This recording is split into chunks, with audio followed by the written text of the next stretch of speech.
Hello everyone, welcome to another episode of Iron Mission. This is Jason. Hey, I was out here recording this video about the Pan America, and it just happened to be one of the windiest days that I can remember on a motorcycle.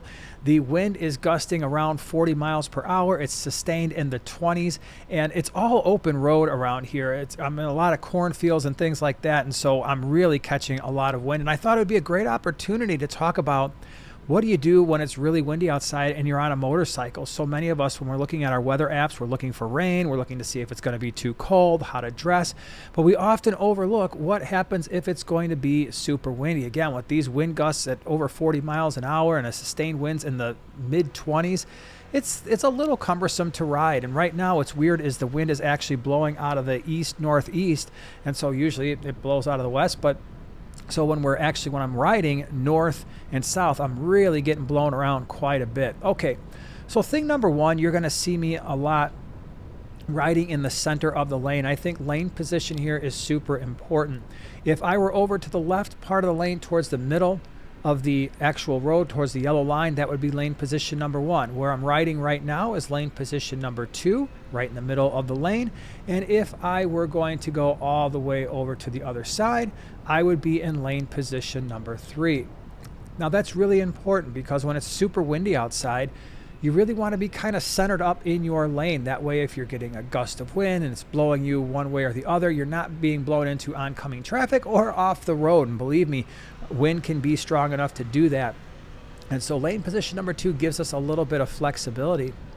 That also means if you're going to be riding with people, right now I'm riding by myself, but if you were going to be riding with a group, give yourselves a little bit more space. We always do that when we're riding in a lot of wind, where we ride in a staggered formation, but that person behind me or in front of me, I'm giving them more space, and the people behind me are giving me more space, just in case we kind of get blown into another lane position. You know, when you're riding staggered, you're usually in lane position one. The person behind you is staggered in lane position number three. And well, in that particular case, we're kind of bunched up more towards the center, and so it's not uncommon if it's really windy to just ride single file and just give each other a lot of space. Next thing to consider is when you're going through turns, slow down and be aware that as you change direction, you might start facing wind gusts that you weren't facing before. And so you might be riding directly into the wind or behind it, not even realize that the wind is super bad. And then you all of a sudden turn in a different direction. And the next thing you know, you're being blown over into another lane or off the road itself. And so you just want to be careful in turns. Make sure you're centered up. This is not the time to practice how awesome you are on a motorcycle and how well you can handle it through turns. There are better days for that. Other things to consider, I definitely like to have two hands on the handlebars at all times because, again, the minute you take one of your hands off, that's the time when, hey, you might be blown around. You can see just how bad this wind is and how much I'm fighting it on the bike right now. Next thing to consider is, well, your helmet. Now, for those of you who don't wear a helmet, I guess isn't going to be a consideration, but I do, and I highly encourage you to do the same. If you're wearing a helmet, make sure it's strapped down well. I mean, there was a couple of times where the wind gusts were so bad, it felt like I wanted to pull my helmet right off my head. Now, if your helmet's fitting properly, it's probably not going to happen, but you just want to make sure that you have your helmet strapped down, your chin strap is nice and tight so that you don't have any issues there. Another thing to consider, I've been out here for probably 2-3 hours.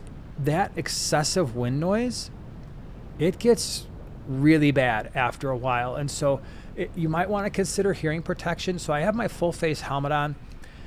When I'm wearing a half helmet, I usually have noise canceling headphones in, for my music, but then it does a really good job of cutting out the wind noise. But when I have my full face helmet on, that's just all I have. And oh my gosh, the wind was really bad.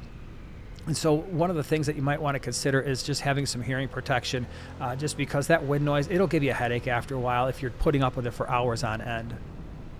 Next thing, you're going to want to watch for debris that is blowing across the road. On this ride today so far, I have had a big piece of plastic blow across the road, and then I had like a tarp type of thing blowing across the road, and had either one of those things actually blown up and like hit me in the face. They were large enough where they would have covered the entire front of my bike. That would have been a very dangerous situation. And so you just want to be aware.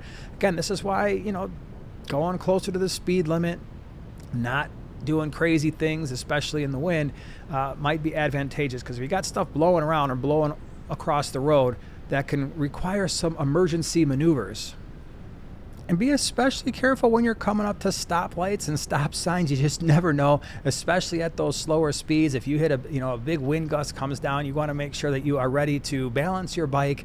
And I've seen it happen. I know it sounds crazy, but I've seen big wind gusts happen where people, they are coming up to a stop sign or a stoplight, and that wind hits them, and the next thing you know, they're putting their foot down, but it's a really awkward look. And chances are, if you're having a hard time in the wind, other cars may be as well. Be especially aware of trucks and RVs and stuff like that, especially if there is a chance where the wind could be gusting and blowing them into your lane. And so that's a time where you might want to just be a little bit more cautious about your lane position. Again, I'm generally in lane position number 2, but if I see an RV or a truck and the wind is blowing so that they could potentially blow into my lane, I might move over just a little bit. So I just wanted to share a few tips with you. Hopefully you enjoyed it. If you've got some wind riding tips, by all means, share that in the comments section below. If you want to see more about this Pan America, my first thoughts, check out that video in the upper right-hand corner. Really appreciate you being here, and we'll see you next week. Ride safe, everyone.